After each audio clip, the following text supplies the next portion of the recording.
Ouais, le sac, bande quoi, lisanga, le sac, vraiment. Producteur à Quadra, hein? Quand vous êtes deux, oh, tu sois au cas où, bah, tu vas solo, bah. Wabi que mon père a soya nae, il moyen à Djobo pour aussi sa discussion, vraiment discussion Moustapha Bouanga Tchelibiso, discussion Moustapha Bouanga Tchelibiso.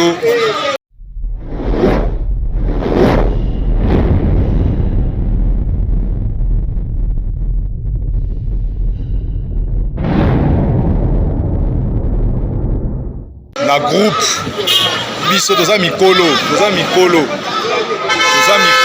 mikolo tokola totika jalousie so moninga azosala eloko bien Quadra azoya nazwi baconfirmation nyonso ya passeport na ye ebimi azozwa visa azoya.